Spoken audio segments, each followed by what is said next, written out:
Saudara, 1 Juli 2022 dimulai uji coba pembelian BBM Pertalite dan solar melalui aplikasi My Pertamina.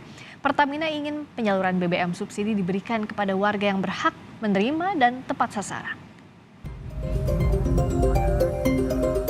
PT Pertamina Patraniaga mulai berlakukan pembelian BBM Pertalite dan solar pada 1 Juli bagi warga yang sudah terdaftar di aplikasi My Pertamina. Sementara uji coba dilakukan di 11 daerah di 5 provinsi. Untuk mendaftar, warga bisa membuka website subsiditepat.mypertamina.id. Lalu di sebelah kanan bawah ada tombol untuk pendaftar. Warga harus menyiapkan dokumen diantaranya KTP, STNK, dan foto kendaraan. Dan ikuti langkah selanjutnya. Nantinya Pertamina akan mengonfirmasi apakah kendaraan yang didaftarkan berhak mendapatkan Pertalite atau solar. Pertamina menyebut hal ini dilakukan agar penggunaan Pertalite dan solar tepat sasaran, sehingga kuota yang sudah ditetapkan tidak jebol. Langkah Pertamina ini mendapat tanggapan sejumlah warga. Di segi mana nih gitu, di saat kita sebelumnya dilarang untuk mengaktifkan handphone di pom bensin, tapi sekarang malah harus dengan aplikasi itu. Nah, tapi juga sosialisasinya belum dapat langsung sih, Mbak. Jadi masih nerka-nerka nih. Tanggapan sih agak ribet ya kayak. Harusnya sih mempermudah, bukannya dipersulit. Ya kalau misalnya emang dampaknya mau hilangin, ya hilangin aja gitu. Nggak usah dipersulit kayak gitu. Bener Kak. Sebelumnya Kementerian SDM menyebutkan konsumsi Pertalite dan solar ditargetkan turun 10% dengan pembatasan 2 BBM itu. Tim Liputan, Kompas TV.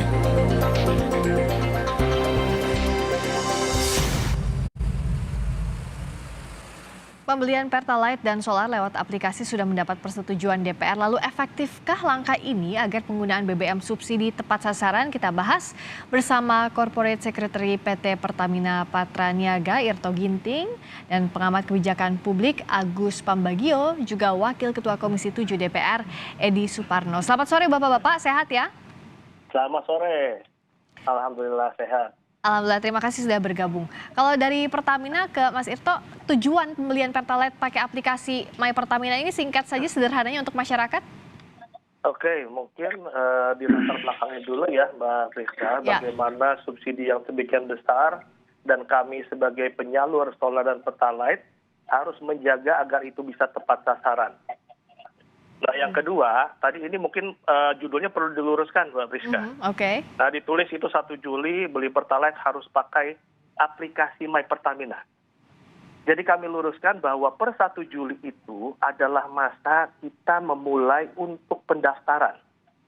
Pendaftaran tadi sudah benar ditunjukkan di Kompas, menggunakan web, kita daftar di sana, nanti akan menerima QR code. Dan selama 2 minggu kita akan buka untuk pendaftaran dulu. Jadi tidak menggunakan aplikasi My Pertamina ya. Oke. Demikian Mbak. Jadi biar juga masyarakat clear, 1 Juli itu dibuka pendaftaran selama 2 minggu. Setelah 2 minggu itu baru dipergunakan. Pembelian Pertalite menggunakan aplikasi, bisa dibilang begitu Mas Irto? Betul, jadi kita setelah terdaftar itu, masyarakat itu selama 2 minggu masih bisa membeli seperti biasa. Oke, daftarnya via? Nggak lupa nih. Daftar? Tadi yang subsidi tepat.mypertamina.id. Oke, lewat website begitu ya? Iya. Dari situ diberikan QR, baru nanti ke aplikasi My Pertamina selama 2 minggu. Itu ya tadi yang di-highlight. Kalau Pak Agus melihatnya ini memudahkan masyarakat kah? Dan juga untuk tujuan agar BBM bersubsidi tepat sasaran, bisakah ini dibilang efektif Pak Agus? Seperti ini kan karena satu, tagihan Pertamina ke pemerintah belum dibayar. 2, Pertamina atau pemerintah tidak bisa mengendalikan bensin bersubsidi atau penugasan diambil oleh truk-truk perkebunan dan truk-truk pertambangan. Sehingga akibatnya masyarakat menjadi sulit memperoleh BBM yang dengan penugasan ini. Maka dilakukan pakai apps. Nah, apps ini kan tidak semua orang juga bisa, sopir-sopir itu belum tentu bisa menggunakan smartphone misalnya. Jadi akan sulit ini. Ini kesulitan yang dilakukan yang disebabkan oleh policy dari pemerintah yang tidak bisa dikendalikan oleh pemerintah sendiri. Itu pendapat saya. Kalau dari DPR lihat penerapan ini bagaimana? Sudah dikajikah soal kemudahannya diakses oleh masyarakat? Bagaimana juga efektivitasnya begitu Pak Edi? Ya, kalau kita tarik ke belakang, ini kan diawali dengan adanya peningkatan dari penggunaan BBM secara drastis, terutama di tahun 2022 Suara Pak Edi ini. tampaknya hilang. Bisa diulang kembali? Kita cek lagi. Halo, bisa kedengaran? Oke, baik. Ya, jadi kalau bisa ulang lagi, bahwa ini kan diawali dari peningkatan dari penggunaan BBM secara sangat substansial di tahun 2022 ini. Oke. Ya, dan ini disebabkan karena mobilitas masyarakat mendadak melonjak tinggi. Ditambah lagi juga dengan kegiatan ekonomi yang meningkat secara sangat drastis pasca COVID, terutama di daerah-daerah di mana masyarakat memang memiliki peningkatan di sektor tambang, di sektor perkebunan, ya. Sehingga satu kita lihat beberapa bulan yang lalu penggunaan solar itu menjadi sangat tinggi. Nah, sehingga terjadi kelangkaan solar di mana-mana. Nah, selain daripada itu kita juga lihat bahwa dengan sudah tidak ada lagi atau sudah sangat minimnya Pertamax diganti dengan Pertalite, premium diganti dengan Pertalite. Nah, sekarang ini selisih antara Pertalite dengan Pertamax itu kan sangat tinggi ya, sehingga masyarakat ya kemudian beralih ke Pertalite. Akibatnya apa? Akibatnya terjadi konsumsi dari masyarakat untuk BBM yang bersubsidi atau BBM dalam penugasan itu sangat drastis. Ya, padahal ada kalangan masyarakat tertentu yang tidak berhak untuk menggunakan BBM jenis-jenis tersebut. Nah, kontrolnya, pengawasannya sulit. Oleh karena itu, Pertamina bermaksud untuk melakukan pengawasan, pengontrolan itu melalui sistem, yaitu aplikasi. Nah, ini sejarahnya ya, latar belakangnya ya. Jadi DPR setuju ya dengan ini ya, dengan kebijakan ini ya? Saya belum bilang setuju.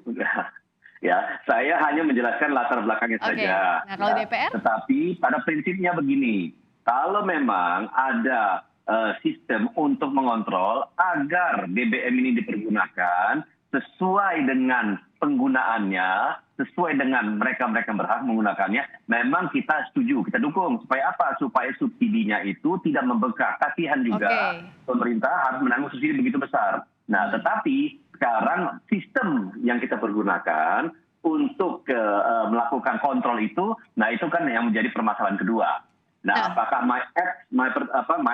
Pertamina Apps itu menjadi solusi? Nah, itu perlu kita pelajari lebih lanjut. Jadi harus ada kontrol, setuju. Tapi apakah aplikasi My Pertamina ini bisa menyelesaikan masalah ini? Nah, saya tanyakan ke Pak Irto. Kalau tadi menjawab dari Pak Agus, khawatirnya nggak semua kalangan masyarakat bisa menggunakan ini, daftar, pakai apps, dan lain-lainnya. Kalau dari DPR, ini akan efektif atau tidak? Nah, kalau dari Pertamina lihatnya ini, kenapa ini bisa jadi solusi?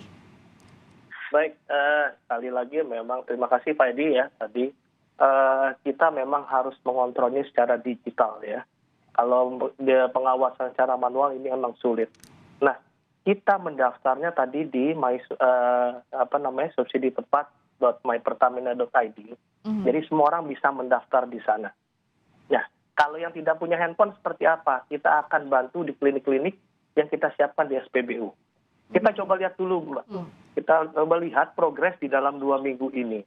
Nah, ketika orang sudah mendapatkan atau terdaftar, sebenarnya mereka bisa menggunakan, boleh pakai aplikasi My Pertamina ketika masuk, tentunya menggunakan handphone. Kedua, juga nanti bisa kita daftar atau kita cek, karena udah ada mesin EDC-nya di masing-masing SPBU, nanti bisa kita input saja nomor polisnya di sana. Kita akan lihat apakah dia sudah terdaftar atau belum gitu ya, dan dia yang berhak atau enggak seperti itu ya. Tapi untuk tahap pertama ini memang kita masukkan dulu. Kita minta masyarakat untuk daftar dulu, Mbak. Nanti setelah daftar baru kita proses selanjutnya. Dalam 2 minggu kita daftar, ini proses sosialisasi juga ke masyarakat. Kita siapkan seluruh operator di SPBU untuk menjelaskan proses seperti ini gitu, Mbak. Jadi 2 minggu ini sekaligus proses sosialisasi. Kalau Pak Agus, kekhawatirannya apa Pak Agus? Gini, ini sih cerita lama ya pakai RFID dan sebagainya. Tetapi kan mekanismenya tidak dijalankan sampai hari ini, baru sekarang akan diambil karena memang Pertamina kesulitan pendanaan untuk pembelian atau pembiayaan penugasan, sementara biaya penugasan itu yang piutang pemerintah dibayar. Jadi memang itu satu-satunya cara yang bisa digunakan. Kita lihat saja betul, saya setuju, lihat saja nanti seperti apa hambatannya, seperti apa persoalannya di lapangan. Oke. Karena ini hal baru dan yang penting adalah pengawasan. Kita mudah membuat aturan tapi sangat sulit mengawasi. Memang kalau dari Pak Agus lihat risikonya apa kalau misalnya diberlakukan saat belum siap?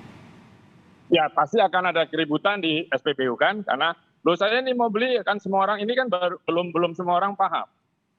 Ya kan bagaimana sementara bensin sudah habis, pasti kan ribut.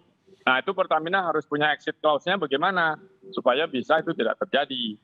Ya kan? Nah hal semacam ini yang harus diantisipasi karena tidak mudah berhadapan dengan massa, lalu komunikasinya sangat singkat dan ini menjadi bahan pokok karena ketika sudah habis, ya kan, motor atau mobil mau ngisi tidak bisa karena tidak ada di catatan di apps itu.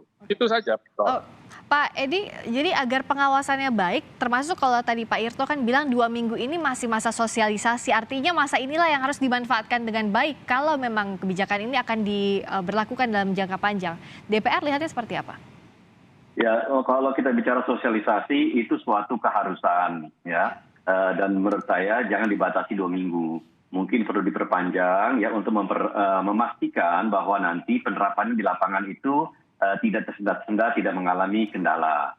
Tetapi kalau kita bicara memang aplikasi ini tidak hanya sekedar memberikan akses kepada mereka yang berhak, tetapi juga kita mengontrol konsumsi BBM. Jadi saya kira ini memang ada manfaatnya juga. Ya. Tetapi kita memang harus melakukan sosialisasi. Ini ibaratnya sama aja ketika kita sosialisasi ya. Biasanya masyarakat berbelanja menggunakan uang tunai, sekarang pakai elektronik ya. Jadi masyarakat datang mungkin ada yang sudah berbelanja ke toko atau ke rumah makan, begitu mau bayar harus menggunakan cashless gitu ya, elektronik. Mereka kaget.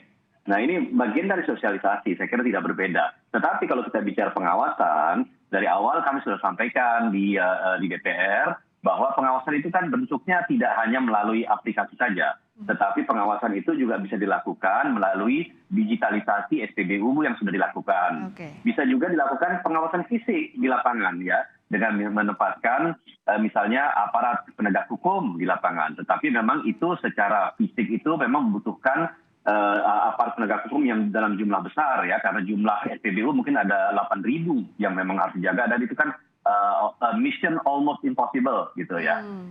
Jadi memang kalau kita ingin bicara efektif, ekonomis, efisien, itu memang harus menggunakan sistem berbasis teknologi. Salah satunya adalah melalui aplikasi ini. Meskipun tadi kendala-kendala kita tahu, tetapi saya kira kita jalan saja dulu ya. Tidak perlu divonis gagal, divonis buruk dan lain-lain. Ya, kita berikan kesempatan untuk ini disosialisasikan secara baik kepada masyarakat. Oke, karena kita jalani aja dulu ke Pak Irto, saat menjalani ini kan harus matang. Tadi ada saran dari Pak Edi, mungkin nggak nih lebih dari 2 minggu, tidak dibatasi pendaftarannya 2 minggu.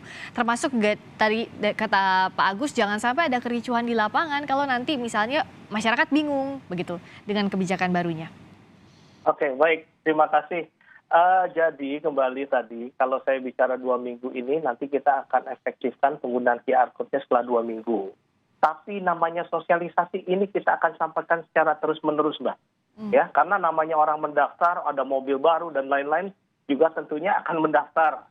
Artinya pendaftar ini tetap kita akan buka. Nah, gitu. Tapi setelah 2 minggu itu kita akan menggunakan QR Code itu untuk membeli.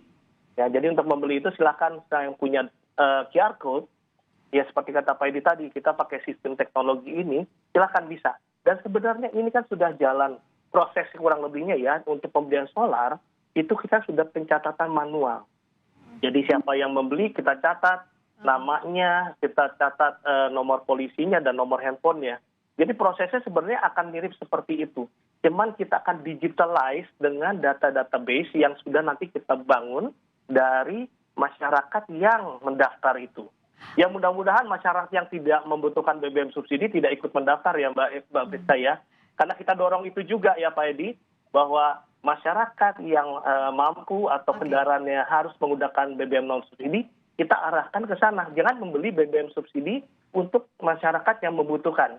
Oke. Demikian. Tapi backup plan-nya sudah disiapkan. Misalnya tadi, misalnya masyarakat belum siap, apakah masih bisa beli secara manual atau ada pencatatan manual sebagai backup seperti yang dilakukan dalam pembelian solar atau seperti apa, Pak Irto? Ya, kita lihat progresnya dalam 2 minggu ini ya Mbak ya. Beberapa uji coba yang sebenarnya kita lakukan dalam sebulan, 2 bulan terakhir ini sebenarnya itu sudah jalan gitu ya. Tapi tetap kembali kita akan siapkan backup plan ya gitu ya. Artinya harapan kita semua bisa mendaftar, masyarakat yang merasa berhak gitu ya, bisa mendaftar dan kita laksanakan ini sebagaimana tadi yang disampaikan Pak Edi. Mudah-mudahan semuanya bisa berjalan lancar. Oke, jadi semoga ini berjalan lancar kalau dari Pertamina dan tadi DPR juga. Kalau dari Pak Agus, sebenarnya apakah memang kebijakan ini mendesak untuk dilakukan untuk tadi pengawasannya agar memang BBM bersubsidi diberikan kepada yang berhak, Pak Agus? Ya, ini sudah mendesak karena Pertamina sudah tidak ada biaya untuk pembelian BBM bersubsidi kan. Seperti tadi saya di awal saya katakan. Jadi ya sudah pasti mendesak. Nah inilah yang saya katakan pemerintah meninggalkan persoalannya kepada publik. Karena tidak mudah untuk pengawasan di SPBU. Ya, kemudian itu perlu juga aparat keamanan. Karena kita ini meskipun kaya bisa punya 10 mobil, belinya bensin bersubsidi, itu yang menjadi persoalan. Nah ini yang sulit dikendalikan nanti di lapangan. Lalu yang penting adalah bahwa truk-truk yang ada di lapangan pertambangan dan perkebunan sudah tidak bisa mengisi. Nanti apa? Karena pertambangan itu siapa pemiliknya, truk-truk itu siapa pemiliknya adalah orang-orang yang punya jabatan dan punya kekuasaan cukup tinggi. Nah, apakah Pertamina sanggup? Itu pertanyaan saya. Oke. Kalau dari DPR apa sih yang harus jadi catatan? Tadi kata Pak Irto kan ya ini disiapkan dulu, setuju juga dengan DPR, kita jalani dulu kebijakannya dengan nanti ada catatan kalaupun harus ada yang diperbaiki. Kalau DPR apa yang mendesak di masa sosialisasi ini atau di masa pendaftaran ini yang harus jadi perhatian dari Pertamina?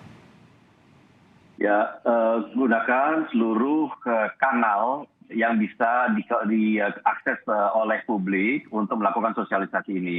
Mulai dari media elektronik, media cetak, media sosial, ya. Jadi harus dilakukan sosialisasi secara masif.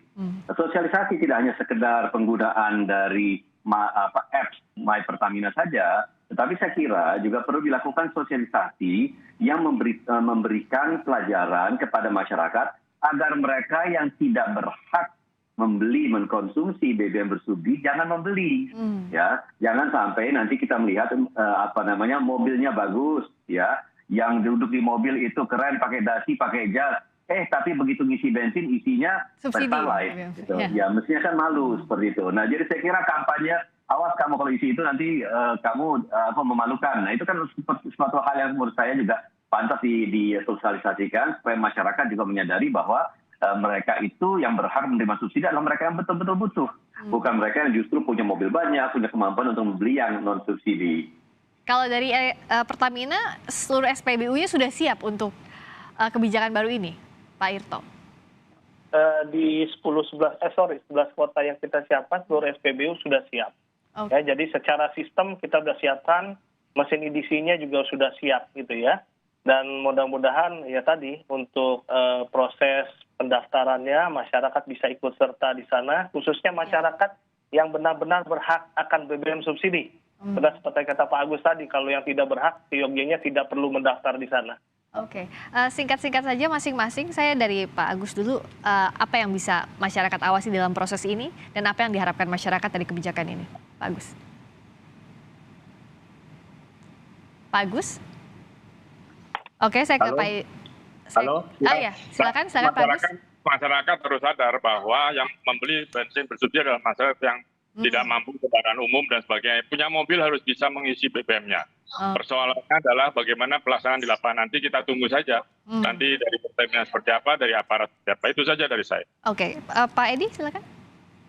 Ya, mengoperasikan sebuah sistem baru tentu kan ada trial and error ya. Yep. Kita baru tahu bagaimana penerapannya di lapangan ketika sudah dijalankan. Nah, oleh karena itu kita memang harus menghadapi dan ekspektasi kita menghadapi sebuah disrupsi berupa kendala-kendala di lapangan. Tapi saya kira itu merupakan bagian dari proses pembelajaran yang harus dilaksanakan, harus dilalui untuk mengetahui kapan kita bisa menyempurnakan dan apa saja perlu disempurnakan dalam sistem ini. Tetapi saya kira mungkin 2 minggu atau 1 bulan pertama itu merupakan learning curve dan merupakan masa yang krusial untuk kita bisa mengetahui di mana kekurangan yang ada dalam aplikasi ini untuk kita lakukan perbaikan-perbaikan. Tetapi saya percaya penuh bahwa dengan adanya penerapan sistem ini, kita bisa meningkatkan efisiensi dan tepat sasaran dari penggunaan BBM ini. Oke, terakhir Pak Irto, dalam sebulan yang disebut Pak Edi masa krusial, siap Pertamina?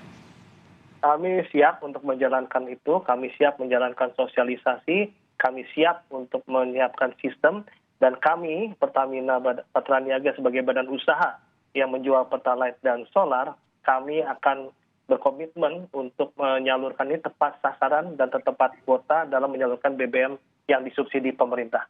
Semoga bisa tersosialisasikan dengan baik di masa percobaan pendaftaran sampai nanti penerapan agar BBM bersubsidi bisa dikontrol di masyarakat. Terima kasih atas waktunya sekali lagi, Corporate Secretary PT Pertamina Patraniaga, Irto Ginting, pengamat kebijakan publik Agus Pambagio, dan Wakil Ketua Komisi 7 DPR, Edi Suparno. Sehat selalu Bapak-Bapak, selamat sore. Selamat sore.